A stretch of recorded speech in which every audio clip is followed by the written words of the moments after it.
Hello and welcome to this week's Q&A episode of the SC Fitness podcast. Now I am attempting to record this episode so I can pop it on my YouTube channel, so if you're watching on YouTube, hello and welcome, and I hope you enjoy. I have been wanting to record these more regularly because I just know there is always such good information in them, from the questions that my clients ask and then obviously from the answers that I can give them, which if you've watched my content before, maybe on YouTube, or you've listened to the podcast, or you follow me on Instagram, hopefully you will know now that I aim to be a realistic, relatable, real life health and fitness coach that you can follow for legit, applicable information that you can put towards your life and your goals. So I'm hoping that by, putting this out on as many platforms as I can, that it will access as many people as possible. So yeah, please bear with me in the video format because I am still finding my feet with YouTube, but I thought this would be a nice episode to record today. And also my camera setup is so much better, so I'm really hoping that this will be a better one for you guys to watch as well. Okay, so we're going to get stuck into the questions because we've got some really nice questions to go through, which I think lots of people will relate to. I say this literally every single week on the podcast. By the way, if you're watching the video and you want to listen to the podcast, because I love listening to podcasts when I'm on a walk or in the car, I'll pop the link to the podcast in the description below. And again, if you listen to the podcast and you like watching some YouTube, I personally like watching YouTube and I'm like getting ready in the morning or getting ready for bed in the evening, just kind of like some very chill time where I can pop on a video and kind of watch it in the background or listen in the background. With this Q&A episode, it's more of a, you can just pop it on and have a listen rather than feel like you have to watch. But yeah, I will pop the link to the YouTube in the podcast description as well.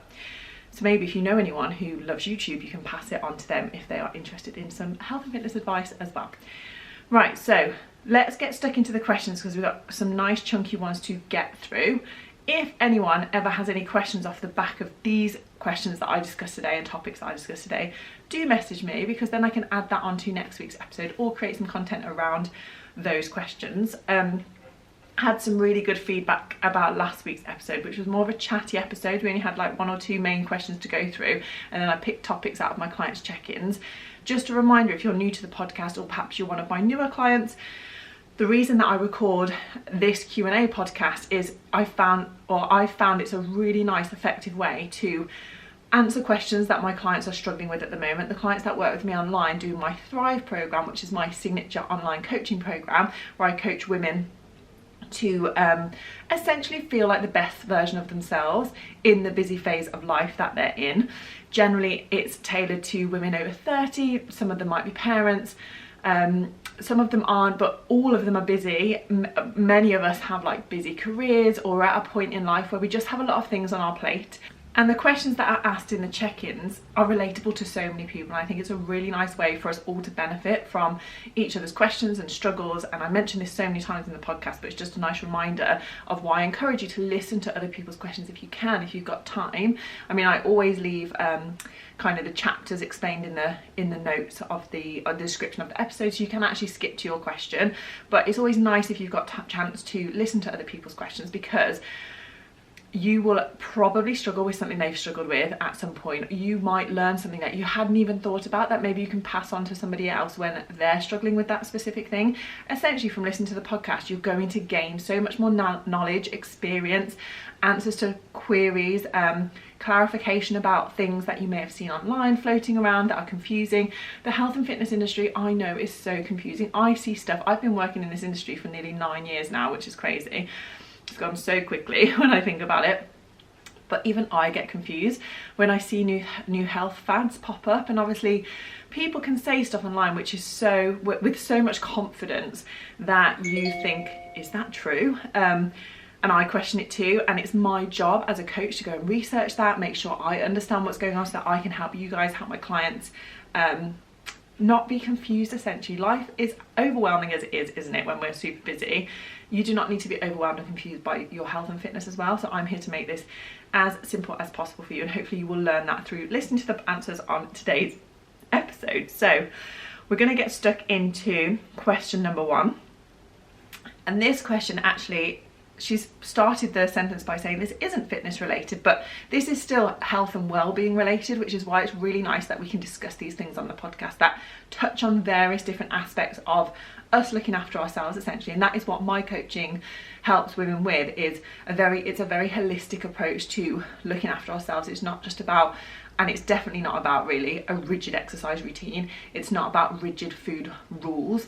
It's not about doing something that is super structured and you have to stick to it 100% to see results. This is about me helping you feel good in your everyday life. So questions like this are great because it relates to things that are outside of the, well, they help you look at the bigger picture, basically. They're outside of the main, I'd say, like fitness and nutrition box, I suppose. So yeah, hopefully you will enjoy this one. So this one says, not fitness related, but I would love any thoughts on how to keep doing things for yourself in your routine. I feel that I'm good at doing this for a few weeks, then life happens, and before I know it, I've not had any significant me time, and then I feel burnt out again. I do try to do small acts of self-care every day, but this isn't necessarily charging my battery to full. And I love this question because this is something I talk about so much in my content with clients, in my Thrive program, because essentially looking after yourself in terms of exercising, in terms of eating well, in terms of self-care, it is about filling up your cup, recharging your battery, as this person has said. And I always encourage women to try and prioritize themselves in some way, because I know, as a busy woman myself, I've got a young son, I've got a busy career, busy family and social life, like a lot of there's always a lot on my to-do list, like there is a lot on yours as well. And I know that it's so easy for our priorities to fall to the bottom of the list because we're trying to do everything else. And I always encourage my clients to make sure that they are still prioritizing themselves, because at the end of the day, you can only give your best self and your best energy and your best patience and your best personality, even like the best version of you is going to give so much more to the people and the things and the commitments in your life that you have going on. So the more that you look after yourself, the better you're going to be able to show up for others. And I always try and remind myself of that as well, because I'm guilty of letting my priorities fall to the bottom of the list sometimes as a busy working mum as well. So I know exactly where this person is coming from, and I know a lot of us will relate to that.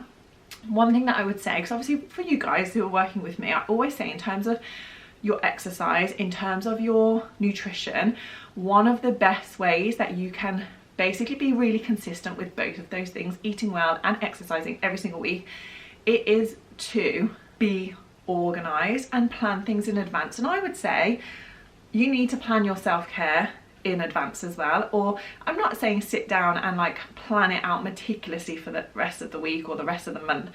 You do need to have some form of flexibility with all your plans, really. I think when you're a busy person and you have a lot going on, we don't want rigidity. Rigidity is like the opposite of flexibility, and in my mind that is the opposite of consistency, or that's going to fight against consistency. We always aim for, in Thrive, and when you work with me, we always aim for consistency over perfection. So you might have the best laid out plans in terms of training and nutrition and self-care each week, each month, etc. But stuff ultimately gets in the way, doesn't it? Like, I don't know, a family event comes up, one of your kids gets sick, a work deadline comes in that you weren't expecting, you know, things like that can happen. You get unwell, life happens basically. So we do always need some form of flexibility. But if you can have some sort of organisation with your food, with your exercise and with your self-care as well, whatever your self-care looks like to you, that's how you're going to stay consistent with it. So for example, for me, I'll just give my own example to see if you guys can relate, and then maybe think of your own. Something that I have definitely neglected over the past few years, probably since I had my son, and I just kind of push this off my like to-do list each month, is I used to get a regular massage. Like once a month I would get a massage, just a sports massage. Occasionally I'd go to a spa, but that was more of like a once in a while treat. But I'd basically get a monthly sports massage because I train a lot and I lift weights. My muscles are tight, and from everyday life, I think all of our muscles are tight, to be honest. And a sports massage was a really good way of helping with my recovery, helping with injury prevention, and it also felt like doing something for me where I could switch off and relax. I mean, as much as you can relax in a sports massage, it's usually quite painful as well, but in a good way. It's pleasure and pain mixed together. But that was something that I carved out for me. I'd have the budget kind of put aside, so I knew that I was spending money on that every month, the time put aside. And I know really the reason that I neglected it was because I didn't want to spend the money. I felt like I had other priorities, and I didn't think I could find the time. But realistically, that if that is important to me, that is something that I should prioritise budget-wise and prioritise time-wise, because I know it was something that really helped me feel good and be able to train effectively and efficiently and not get injured. So something for me that was really important, and I definitely have let that slide. Only recently have I started booking myself a monthly massage again, and this is only like my 3rd month of doing it, so I'm hoping to keep it up as something that I do carve out time for. And if I don't do it every month, maybe I'll do it every like 4 to 6 weeks. So again, I'm giving myself that flexibility. But basically the only way that I'm going to keep that up is by factoring it into my month, like I said, budget wise and time wise. And not everything that's self-care focused is going to necessarily cost you loads of time and money, but when it does, you do need to think, right, how am I going to fit this in? Is this important to me? And I think when it comes to doing things that are important to you, you do need to find the time. I say this stuff, I know, about like your exercise and, you know, being organised with your food.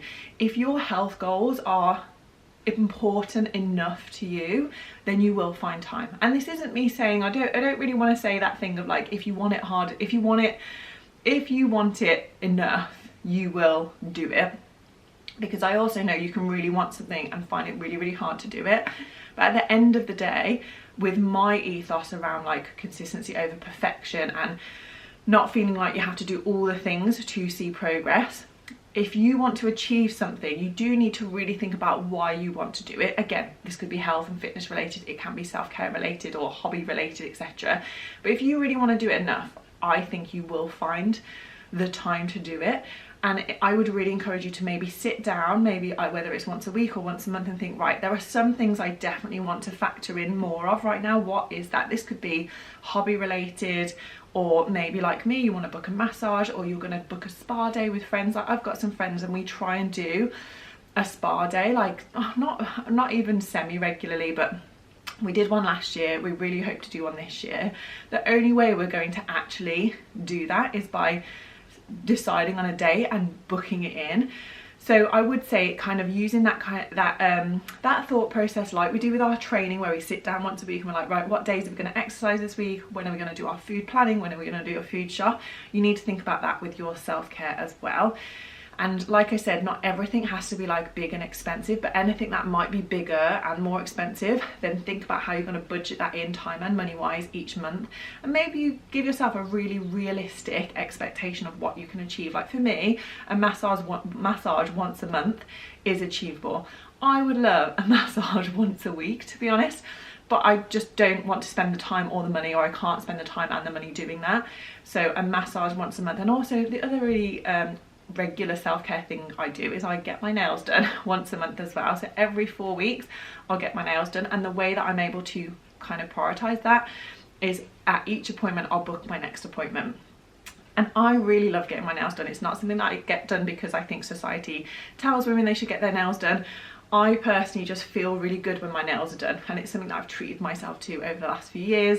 And actually, even having my son did not stop me from getting my nails done. That was something that was important to me, and I did put the money aside every month and the time, and I made it work. So again, it's kind of finding those things that are important to you and factoring them in advance. And like this question says, and like this person says, she does the small acts of self-care every day. And same for me, like for example, I'll always make time to do my makeup, I'll make time to do something to my hair, I'll make time to read my book. And to me, those are small acts of self-care. But you're right, like they're going to keep the battery somewhat charged, but they're not necessarily going to replenish it completely. Whereas actually for me, like my massage is actually tomorrow, an hour's massage will definitely make me feel better, because it's going to relax me, it's going to help me mentally to know I've done something for me, it's going to fill up my cup. And don't get me wrong, if I could book in a spa day or something like that, or like just a full-on selfish self-care day, I know that I'd finish that day feeling like even better. So I think maybe even give yourself a little maybe like a priority list of like big things that you'd like to factor into, like that is just for you. medium things, and then you've got your small daily self-care things, and then prioritize them and think, right, what is achievable for me to factor in this month or this week? What things am I going to try and factor in over the next few months or the next year?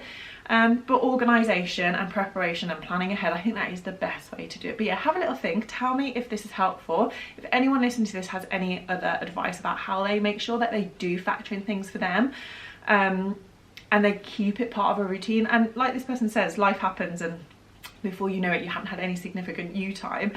But maybe this is when you factor in something like 6 months in advance. So over the next few months, if life is busy, you might still know that, like, okay, well, I do have this spa day, or I do have this like retreat booked with my friends, or a night away with my girlfriends, or a night away on your own, whatever, or you know, with your partner. Maybe you want to have a date night or a date weekend as well. I've recently booked, and it's only March right now, but me and my husband are going to have a night away in July. So we've booked a night away in July, and even just having that in the diary makes me feel good, because I'm like, yes, we have something booked for us, because we don't have date nights very often. We have a 3-year-old, we don't have any family nearby, so we don't really have babysitters. I know we could book in a babysitter, but it kind of never crosses my mind until the day and I fancy going out somewhere for dinner and I can't. Again, if that was really important to me, going out for dinner on a weekend, like with my husband, then we would factor that in advance. So I really think that factoring it in advance, especially when you're a busy person, really helps. So yeah, have a think about that. Let us know what you do, and if anyone else has any other tips, then let us know as well. Okay, next question. What is the best way to manage sugar cravings? I allow myself something sweet, but I always want a bit more. Now, I totally get this, and again, I think so many people will relate to it.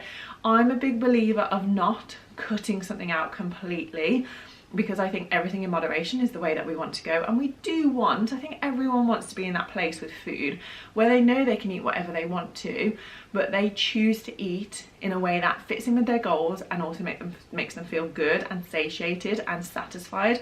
I think that is everyone's goal, but it is so much easier said than done. I totally understand that. And so what I kind of want to make sure I am really realistic in telling you guys is that it is okay to give yourself boundaries as well with food. I never want to promote, like I said, rigidity and strictness with food, and that's why I never put my clients on like a strict meal plan or tell them they can or can't eat certain foods. I obviously encourage different food groups to prioritize, but I'm very much a everything in moderation coach. And I think that is the ultimate goal. However, like I said, I know sometimes it can feel really hard to just simply eat everything in moderation, and maybe sometimes it doesn't feel motivating enough to do that. So I have spoken to people in the past when they are really struggling with like sugary cravings or really palatable high sugar, high fat foods, for example, like chocolates, cakes, really sweet stuff, ice cream, etc. I totally understand, because I've been there too, how hard it can be to have a little bit and then put it back in the cupboard or put it back in the freezer. So here are some things that I do which really help me manage it, which I know have helped clients in the past as well. So I really like, for the most part, I like a little bit of chocolate every single day. And I do also allow myself to have that. But a way that I'll manage that is we have only like single portion size chocolate bars in the house. So we'll often buy like a packet. I think there's always 7 in a packet, which is such a random number, isn't it? It does not divide equally for anyone unless there's 7 of you in the household, which I think for most people there isn't. So we get like a packet of 7 mini dairy milk bars, and they're often on offer actually. They're about £3 for the packet, or you know, sometimes they're down to £2, which is a bit of a bargain. They're about 140 calories each bar. There's four squares of dairy milk basically. And me and my husband both find in the evening that's just a really nice amount of chocolate. It gives me something sweet, it's calorie controlled, it's 140 calories, it's not going to break the calorie bank. Whether I'm tracking calories or not, I know that's a sensible portion. If I am tracking calories and my goal is fat loss, then I know 140 calories is very easy to save for the evening. Don't get me wrong, because dairy milk is definitely like very palatable. It's a sugary chocolate, like all milk chocolate, and that kind of like generic brand. They are very sugary and sweet. Sometimes I will have the 4 squares and I will want more, but what stops me from getting more is that I've got to make that decision not only to go to the kitchen, but also to go into the cupboard, get out a singular bar, unwrap that bar, and then consume another 4 pieces, which I know then is double the calories. So that kind of like barrier of I have to physically unwrap another bar and like accept to myself that I'm having another bar, that acts as like a bit of it's just a bit more of a boundary than, for example, if I had a big sharing bar of dairy milk open and we broke off 4 squares every night, I know that because I could go in and like just break off another square, that would be so much easier to do than if I like have to go and unwrap another bar. Does that make sense? Because it's basically adding a layer that you've got to get through, and I think it gives you a chance to think about it a little bit more as to whether you want to have that extra bit of chocolate. Whereas I think just snack, like, you know, if you've got a family size bar of chocolate and you've got it out on the coffee table in the living room and you're all just breaking squares off, how easy is that to maybe consume like 10 pieces of chocolate without really knowing how much you've had, without really what's the word, like without really being aware and conscious of how much you're having. Whereas if I have one small chocolate bar, I know that's 4 squares, 140 calories. If I have 2 of those bars, I know it's going to be double, so that would be 280 calories that I've kind of factored into my evening chocolate. But I've been able to make that conscious choice. I think it'd be so much easier with a big bar of chocolate to keep going and going and going. So there is that option that you could do, is buy yourself singular bars of chocolate, because then you have got that slightly added layer to getting more. Also, just going for a lower calorie option. So sometimes Freddos, they can be a really nice option. Again, this is all chocolate based advice. Or, you know, if you like sweets or something, small individual packets of sweets. Obviously you could still go and get more and more and more, but you've got to make that choice then, and you'll know how much you're having compared to breaking off individual squares from a big bar, or having like a big family sharing bag of sweets. And like, even if you had 2 Freddos, for example, that's 200 calories of chocolate rather than 100. It's not necessarily an endless amount of chocolate that you might have from a big sharing bag or whatever. Another thing I'd always say is, whenever I have succumbed to my want to have more, because again, I definitely relate to this feeling, that second bar never tastes as good. And I have to tell myself that whenever I really fancy a little bit more, it never tastes as good. I've done it with bags of crisps before, when I've been quite hungry and I've really fancied some crisps, maybe at lunchtime. I have a bag of crisps, and I do tend to buy like 100 to 140 calorie bags of crisps, so they are the smaller ones. And sometimes I have a bag and I'm like, oh, I could really eat some more, and I go and get another bag, try it without even thinking. I'll just go grab another bag, open it, eat it. Never tastes as good. I never feel great after for doing that, because I just think I really didn't need that second bag. At the end of the day, we're not eating sweet treats like chocolate, sweets, crisps, ice cream for, and I know crisps aren't sweet, but you know what I mean, they're kind of in a similar category. We're not eating those for hunger levels, are we? Like, they're not satiating foods in the terms of like fullness. They're treats, they're things that are palatable, that we enjoy. So I think we do need to have those sort of boundaries in place that we can stick to most of the time. Like, again, I don't punish myself if I do have 2 chocolate bars or I do have 2 bags of crisps, but I just don't let that become my daily routine. So generally those boundaries really help keep me kind of like eating a sensible amount. And I would say having those sort of like small packets of stuff available is helpful, and that reminder that the second bag or the second bar never tastes as good. There are definitely a few other things you can do if you are really struggling with maybe feeling like you're overeating on sugary treats. It can, and I know I said at the beginning, I always advise like don't cut anything out completely, because it tends to promote that sort of like restriction binge cycle. It doesn't really help people's relationship with food in the long term. I think it is a really good place to get to where you can have some chocolate in the house and not over consume it massively. However, I also understand sometimes just having the need to like not have it in the house.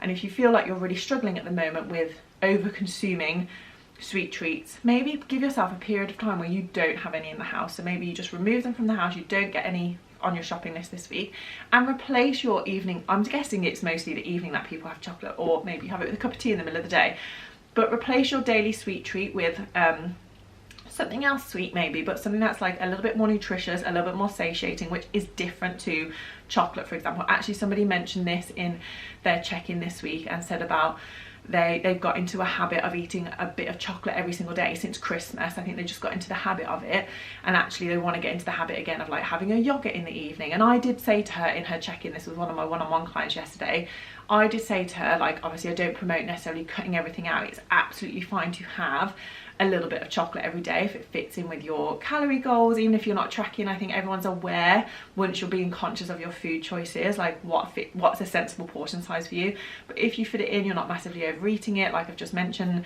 then it's absolutely fine to have chocolate regularly. However, if you are just eating it out of habit and you're not even really enjoying it, that is a good time to maybe switch it out for something else. And she did say back to me, I do feel like it's a habit, it's not like I even want it, it's just there. So in that case, maybe it would be nice to get other things in the house, which could be your sweet treat in the evening or maybe in the afternoon with a cup of tea, that aren't chocolate and aren't maybe as sweet, and actually you sort of train your body and your mind to get into a different routine. And I did say to this person, with like a nice yogurt in the evening, you can get a high protein yogurt, so not only have you got something that's more filling and more nutritious than a piece of chocolate, but you've got like an extra serving of protein, which for most of us, that's going to help bump our protein content up over the day, which I think most of us generally want. So I really like the small pots of protein yogurt, like Arla Protein, or like Muller and My Protein did a collab recently, and they did like little protein yogurts with a bit of granola on top. I really liked those. So that would be my other piece of advice, is you could remove chocolate from the house for a week or 2 weeks and get in something else that you could replace as something sweet in the evening, which is a little bit more nutritious, like a yogurt, or maybe something that I like is a yogurt with some berries. I'll even sometimes break up a meringue nest and put that in with it, and it's like a little bit of a homemade eaten mess. And it just gets me out of the routine of just turning to chocolate as a bit of a habit, like this person has said. So yeah, those would be my main bits of advice. So like singular portions of chocolate or sweet stuff in the house, so you do have that extra boundary of like going to grab more. Reminding yourself that the second lot that you go for generally never tastes as good. Removing it from the house for a period of time to help sort of like teach your body that there are other options, and you don't need the sugar. It's just maybe a bit of a habit that you're in. And actually one more piece of advice, or maybe two. If you struggle with like how sweet whatever sugary food you're eating is there another option that you could switch to? Because I know I did go through a phase for a while where I was thinking, God, I'm really like, yeah, I really wanted more of the milk chocolate or whatever treat we were buying. And so we used to buy dark chocolate, because I found dark chocolate, I'd eat it a little bit more slowly because it's a bit more bitter, or a lot more bitter if you go for the high percentage ones. And I like, it really satisfied that sort of chocolate craving without leaving me wanting more, because it's not as sugary, it's not as sweet. And so it's like, it's nice and I enjoyed it, but I wasn't like desperate to eat the whole bar. So you could always swap what chocolate or whatever sweet stuff you're getting, because maybe you're just going for something super sugary that your body is like, that is delicious, I want more of it, and go for like a slightly more restrained option. Like I think the difference between milk chocolate and dark chocolate, for example, you're still getting that like chocolate hit, and you can go for like quite a low chocolate percentage dark chocolate, like a 60% cocoa. That's going to be darker than a dairy milk. I don't even know what a dairy milk is. It's probably like 20 or 30% cocoa. But it's not going to be as palatable. It's not going to be as like sugary and sweet and leave you wanting as much more. So that could be something that you do as well. And the other thing that I just wanted to say is a good habit to practice, and I think we all need this sometimes. It's like if you're focusing on fat loss and sometimes you get hungry, it's okay to be hungry. Like, we are so privileged in the Western world that we're not going to starve. We're not, for the most part, in this position. I think everyone listening to this podcast is not in a position where they're going to go hungry because they don't have access to food. And actually, we are probably just used to not feeling hungry because we have access to food all the time, and we have the funds and the possibility to buy food regularly and have stocked fridges and cupboards. And I think it's a really important reminder sometimes when you do feel hungry that you're okay. You're not going to die. You're not going to be hungry for too long. You've probably got a meal coming up soon which will satisfy you and curb that hunger. And actually, to sit with a bit of hunger or a craving for something is actually a really healthy thing to be able to do. So you could do what I learned in my nutrition course that I took last year, or the year before now maybe. Do something called surfing the urge. So if you have the urge for something sugary and sweet, but you don't really want to eat it because maybe you've had something already today, or maybe just like you're tracking calories and you don't have the calories left, or you just know it's going to make you eat a little bit more that you hadn't intended to that day. Sitting there and like surfing that feeling and sort of letting it pass is a really healthy thing to practice. And it probably is uncomfortable. It's uncomfortable for me if I'm hungry and I don't have access to food, but like I don't want to go and buy something. Maybe sometimes the buying it will put me off because I think, oh, but I have food at home. If I can just wait till I get home, I'll have food there. That's partly it as well, like surfing that feeling of like, okay, I'm hungry, but I'm not gonna die. I've got my water with me, I can have a sip of water. And like letting that feeling pass. And I guarantee you it does pass. With these sugary cravings, no one is addicted to sugar. I know people sometimes say that phrase, but when you think of addiction to alcohol, to drugs, people who are addicted to those things, that's not even something that they can like think about not having or surf that urge. They need those things to function. We don't need sugary foods to function. No one is like sniffing sugar down the, you know, on the toilet seat, for example. I heard another coach say that before, and I thought that is true. No one is that addicted that they are like stockpiling sugar and consuming it to the detriment of their health. Not for most people anyway are we overeating a ridiculous amount of sugar. And I think if that is something you were really struggling with, you would be working with a dietitian or a nutritionist or having medical help. I think for most of us, we say we're addicted to sugar, but really we just really like sugary foods and we find it hard to not eat a lot of it every day. But these are things you can keep in mind so that you have boundaries. You are able to teach your body and your mind that you can live without it, or you can make other choices. And also you can sit through feelings of hunger, you can sit through feelings of cravings, and they will likely pass. And actually, one more tip before I get on to the next question. I know I've gone off on loads of different points with this answer, and hopefully some of them are helpful, if not all. Then also distracting yourself when you have that craving or that hunger and you don't want to eat in that moment, or you can't eat in that moment, can be also a really good idea. So if like you're sat on the sofa in the evening, you're thinking, oh, I really want some more chocolate, but kind of I don't really want to have it, go have a shower, go do the washing, go distract yourself with another task. And do you know what, I relate this to now parenting my 3-year-old, who is going through a phase where he constantly says, I want a snack, I'm hungry, I want a snack, when I know he's definitely not hungry. For example, he's just eating a meal and he might have even had like a pudding, like some fruit or some yogurt or whatever. I know for a small person, for a child, he is not hungry. There is no way that he doesn't have enough food in his body. And I really don't want to promote the idea that you can just eat constantly even when you're not hungry. I know he's still young, but I really want to teach him, you know, listening to your body, listening to your hunger cues, not feeling like you have to graze all day. I grew up definitely feeling like I was a snacker and I wanted food all the time. And I'm not saying my mum gave it to me, but I think I grew up with the mindset of like, I'm hungry even when I'm bored. And I really want to kind of teach him that there are other ways of getting through the day rather than constantly eating. And I know some parents have the opposite, where their kids aren't interested in food, but mine definitely is. And I have definitely learned he's very, very distractible. So he might say, I'm hungry, immediately after finishing a meal. But if I say, oh, let's go play with this toy, he's immediately distracted and he forgets about the fact that he just told me he wanted a snack. And I think adults could do with a bit of that as well, distracting ourselves, doing something else, or maybe giving yourself a delay before you give in to that craving. So if you really want some extra chocolate, maybe you tell yourself, okay, I'm gonna go and do X, Y, Z task. When I come back, if I still want that chocolate, I'll have it. But basically, you haven't just thought, I want it and I'm gonna get it, and you're immediately satisfying that craving. You're giving yourself time to process, okay, do I want it? If I want it enough, I'll still want it in 10 minutes time when I've finished this task. So that could be something that you look to do as well.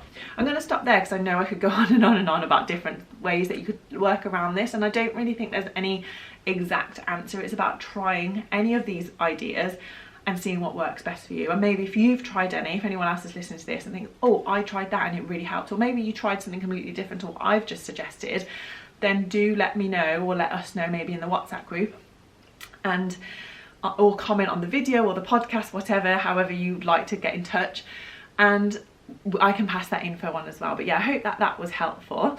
And I just want to say you're not alone. It's a really common thing that many of us struggle with at some point. Okay, next question. For various reasons, but usually a lack of boundaries at work, I really struggle to get outside for a walk or do any steps during the working week. Can you please give me some tips as motivation for this week? Okay, so this is a really good question, because again, I'm sure so many of us have been in a situation where we're just like really stuck in our work mindset and work tasks, and it's really hard to get away from our desk. I mean, I know I work for myself and it's different in terms of boundaries, in that I'm kind of like more flexible with my day and my task. However, I definitely relate to sitting at my desk for hours and not feeling like I can leave, or not making myself get up to leave because I'm so invested in the task that I'm doing. And I definitely have to work on my own boundaries with that. And also being on my phone. I am on my phone a lot for work. That's how I post.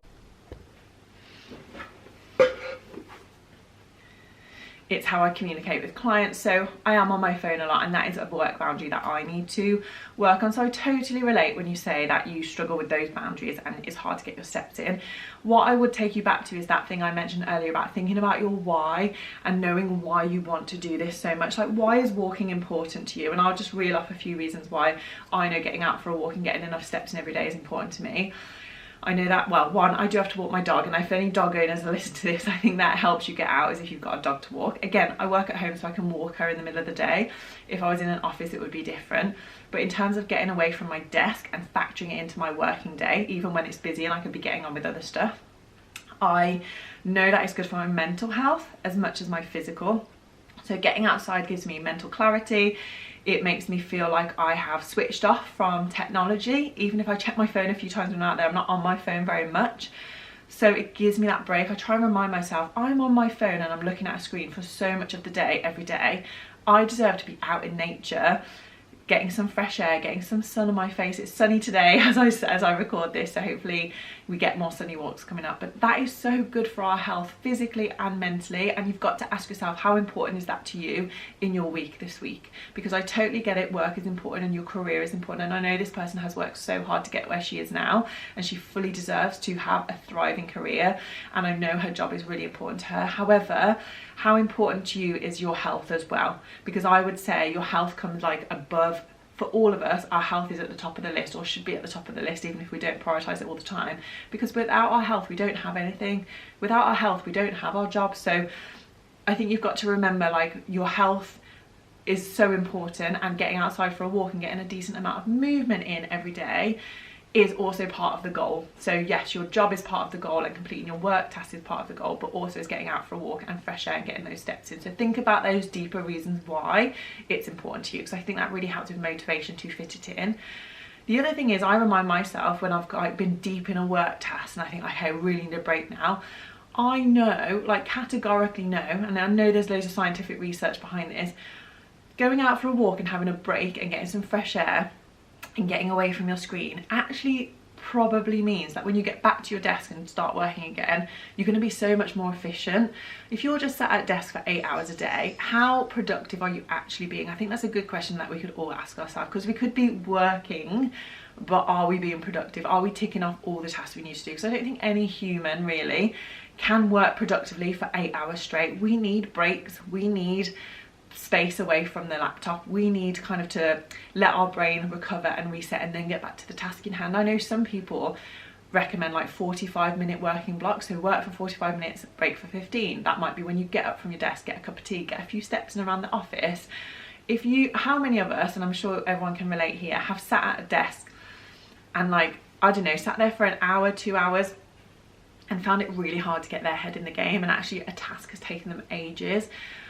Like, it's like kind of for me recording this podcast today, I actually went out and walked my dog before I did this, and I know I could have just got straight to work and recorded this podcast, but I also knew if I got out for a walk and I got some fresh air and I moved my body and I got a good chunk of steps in, by the time I got back to my house and my office to record this podcast, I'd feel more energized, I'd feel more mentally clear, I'd have more like passion and confidence to do the podcast. And this is definitely a better podcast than if I had put off my walk and not been outside yet today. So I think you have to think about the positive knock-on effects of getting away from your desk and going for a walk. And also, and obviously, again, I know I'm not employed, but this is something I would do when I was employed quite a few years ago now, but I did have an office-based job.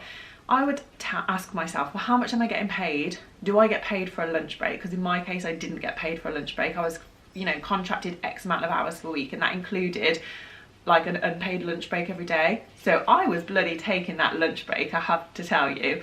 There's no way that I wasn't going to take that lunch break when I wasn't getting paid for it. And obviously I'm a lot further along in my career now, and I know everyone here will be too. And then you might be thinking, yeah, but my job requires more of me and I get paid more and I have more responsibility now.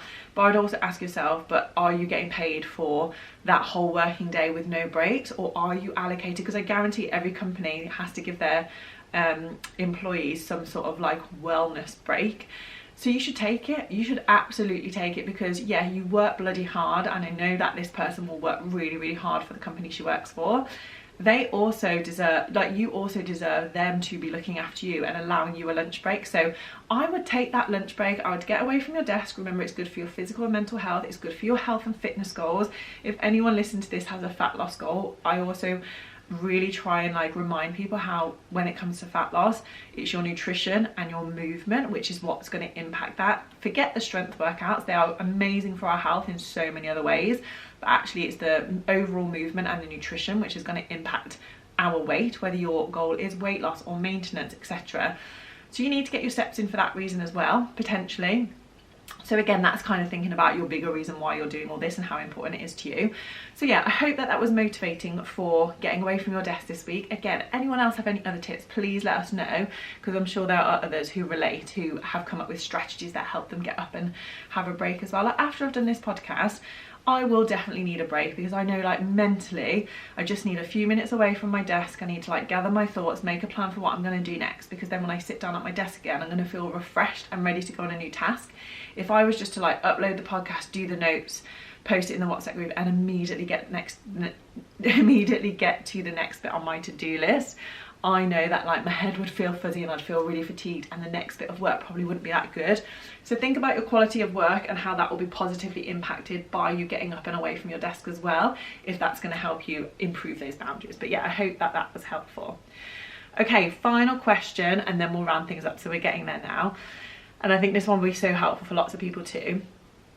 I'm trying to calorie count and eat well at the moment, and particularly eating lower calories during the week as I've got lots on at the weekend.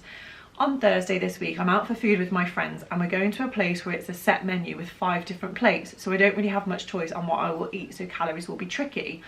Would you recommend eating a lot lower calories throughout the day? Would you recommend eating a lot lower calorie throughout the day? Only thing is, I like to eat high volume meals, so I will need to maybe eat lots of vegetables that day to make sure I've eaten lots. Okay, so really good question, and again, I know so many of us will relate to this, because again, my coaching is very much like, I don't want you to put your life on hold to achieve your health and fitness goals. And I always like to remind people, when I say achieve your health and fitness goals, there's never really an end goal. Like, yeah, we might have certain goals, like we're aiming to lose a bit of body fat for a holiday, or we're aiming to improve our body composition by building more muscle, or we want to lift specific weights, etc. So there can be like really tangible goals peppered in throughout our life, but ultimately we always want to have good relationships with food, exercise, good routines that we keep up consistently, which will ebb and flow throughout life, but essentially there's no like complete end goal. We don't like achieve health and fitness and then stop. So these habits that I'm going to suggest now, and these approaches with eating out, for example, are things that you can do regularly. It's just when you've got a fat loss goal, like I know this person does, and she's trying to adhere to her calories right now and be a little bit more consistent with that, then you do have to maybe take these into consideration a little bit more regularly and a little bit more rigidly. I know I said I don't want to promote rigidity, but when you've got a specific goal, especially when it comes to fat loss and it's at a specific timeline, like I know this person does right now, then this is when you do have to maybe make these compromises a little bit more often. So I would say yes, your plan with like eating lower during the day on that day where you know you've got quite an indulgent meal potentially on Thursday is a really good idea. I'd always reference you to the document I created about the make room method. If you're watching or listening to this and you haven't heard of that, haven't heard me talk about that before, I'll pop a link in the show notes to the PDF that I created for people. And for you guys who are working with me, it's all in Everfit in the on-demand section under nutrition. So the make room method is the method that I created, which essentially is about you making room for your social events, so you can still factor them into your life, your week, and not feel like you are undoing any of your progress, and essentially not massively overeating calories, so it pushes you out of like your calorie balance, whatever that may be right now. I don't, however, encourage you to be hungry the whole day and then go to your evening meal or event absolutely starving, because that's when it's going to be really hard to make good food choices. Because if you go to any situation really hungry, that's when you tend to like just grab whatever you can, or it's harder to say no to things that maybe don't fit in as well, because you just want food there and then. And I've been there many a time myself. So the idea is that you still eat voluminous food like this person said she wants to do, but you're just a bit more conscious of like, okay, what are those choices going to be, and how am I going to keep calories a little bit lighter earlier in the day to allow myself a bigger calorie meal in the evening. So I would say yes, definitely give yourself lots of veggies or salad with your lunch. So have a portion of protein with breakfast and lunch as you would normally. Pile your plate or have as many veggies as you can or salads with your lunch. I'm guessing you don't want veggies or salads with your breakfast, but if you want to, then you can, obviously. Veggies and salad is really high in fibre. You get a lot of food for the calories, that's why it's high in volume. So I definitely do that, and I would go for lean proteins that day. So like, for example, chicken or fish for your lunch. Not that we're all eating like lots of red meat all the time anyway, but like red meat's always going to be higher calorie, so I would go for something like a lean protein. Although lean beef mince, sometimes I'll cook a big chili for our working week and I'll use 5% beef mince, 5% fat beef mince. That's quite a lean protein as well. But get high protein, because that's also going to be like satiating as well. Protein keeps us full.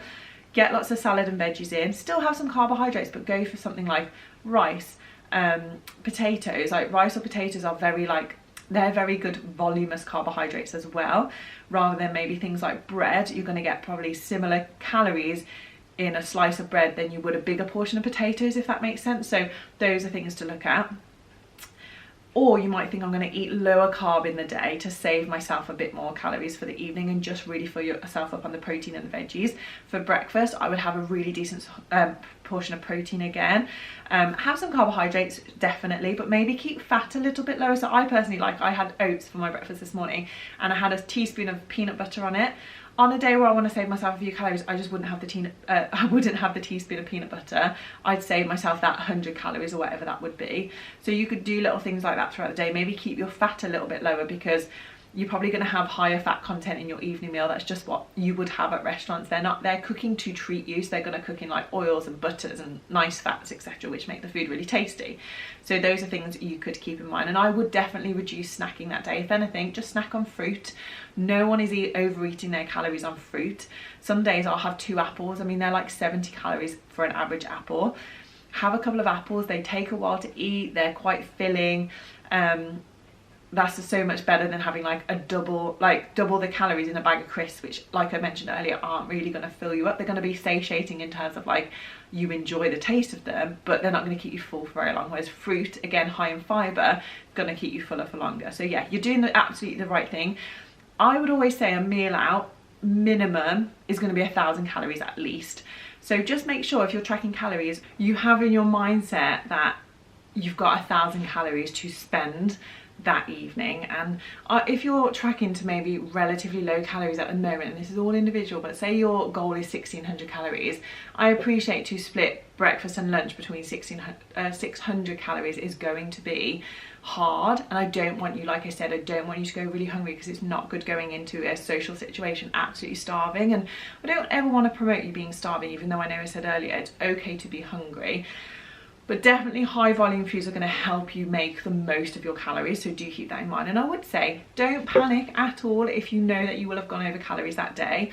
One day over your deficit calories is not going to push you out of a huge it's not going to hugely push you out of your calorie deficit unless you're doing that several times a week. What you could also do is practice the make room method the next day. So if on Thursday you know that your evening 5-course meal, which sounds lovely by the way, I love a taster menu like that. If you know that was quite indulgent and you likely would have consumed more calories that day, then make the next day a little bit leaner. I mean, I always promote to you guys, the ones who are tracking calories, to give yourself a calorie range. Say, for example, your goal is like 1,500 to 1,700. This is at the lower end of someone's calorie target as well. Then I would say maybe the day before, so maybe Wednesday, eat closer to your 1,500. And then on the day on Thursday, you are going to go over that, and that is absolutely fine. Again, this is you living your normal life, and I want you to be able to do that. But maybe on the next day, on Friday, you keep to the lower end again. So you're essentially like hoping to bank a few calories over a few days. And again, I don't want you to be super restrictive, because we don't want to go into that all or nothing mindset of like, I just can't do it, so I'm going to do the complete opposite. But you can definitely balance it out over the week. And I would say always look at your calorie deficit as the week. If you know that you've just got this one indulgent meal out this week, I really wouldn't worry about it. I'd do what you can in terms of like balancing out your meals around that meal out. But don't worry if you know that your calories are going to be over that day. Just get back to what you know is your deficit the next day and stick to that lower end of the range for a day or two after, and just be sensible and kind to yourself, because the best thing someone can do is set themselves realistic calories, which is what I try and do with you guys, so that you can stick to it for longer. There's no point giving yourself a really rigid calorie goal, but actually once a social plan comes up, you just can't stick to it, so what's the point? You need to be able to stick with it consistently, and the best way you can do that is to actually allow yourself these social occasions, do what you can around them, and then get back to your plan afterwards. The other thing I would say, do if you know food is going to be quite indulgent, is I would keep your calories low on the drinks. If you're drinking alcohol, something like vodka lime soda is a really good low calorie alcoholic drink. I appreciate that everyone will like that though, so maybe something like a Prosecco is always going to be a lighter choice than like a beer or a cider. I would just stay away from beer and cider when you're trying to be in a calorie deficit, to be honest. Obviously, ideally not drinking alcohol would be recommended, because they are what we would call empty calories. But I also want you to be allowed to drink alcohol. I like drinking the odd glass of wine or the odd beer on a weekend, and I don't want to cut that out of my life personally, but when I'm trying to be in a calorie deficit, alcohol is something that I would happily compromise on. So you could just not drink and then stick to like diet drinks or soft drinks that are low in calorie or calorie free ideally. Or go for lower calorie drinks options, which I obviously could reel off lots, but I would say go and look in Everfit in the nutrition section. There is like a alcohol guide that I did create a little while back, which gives some calorie kind of information around alcoholic drinks. And I would say maybe if you can avoid cocktails, because they're going to have like sugars in them as well, which I know makes them taste delicious, but at the end of the day they're going to be higher in calories. So you've got to ask yourself, like, do you want to spend your calories on food or alcohol? And you know, if you're going out with your friends and maybe they're like, oh, why aren't you drinking? You can be like, do you know what, I'm really trying to like be in a calorie deficit right now, I really am focusing on fat loss. Or you can just say, oh, I've just decided to drive because I work, it's Thursday, isn't it? So tomorrow you're working, so you might be like, oh, I just don't fancy drinking. And I think in this day and age, it's so much more common for people not to drink, that people don't like judge as much if you don't, and we shouldn't judge anyway, but obviously we've all grown up in that culture where drinking socially is like the norm. I think so many more people don't drink these days, that it is so much more accepted, which is great. Also, choosing to drive is a great option. I've done that before when, to be honest, part of me is just lazy and I don't want to have to organise or pay for a taxi to get home. If I'm going out somewhere that's not that far away and I can just drive, and I'll just have like one alcoholic drink or none. So there's always that option as well, but I would say a great way would to be keep your calories low on your drinks as well.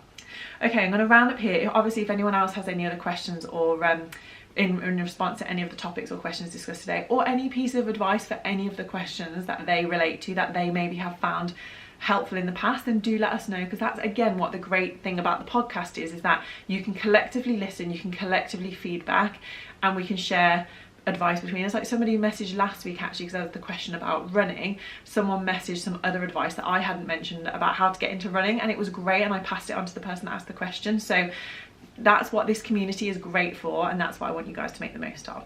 So thank you so much for listening. I appreciate this was a lengthy episode, but I think there were some really meaty questions to get into. I really enjoyed discussing all of those. Hopefully this video is going to turn out okay as well, so thank you for bearing with me with any glitches there. My camera did stop a few times, I had to pause and reset it, but hopefully this has been nice and smooth. So thank you for listening. I hope you enjoy, and I leave all the info in the description of the podcast episode about things I've mentioned, different topics that are discussed. I'll link the podcast, I'll link the YouTube video, etc. So do check that out. And I always give details of how to get in touch with me. If you know anyone that'd be interested in coaching, or if you're listening and you're not currently working with me and you'd like to know more, you can get in touch with me on the details below. So thanks for listening, guys. Have a great day, and I'll be back next week. Bye.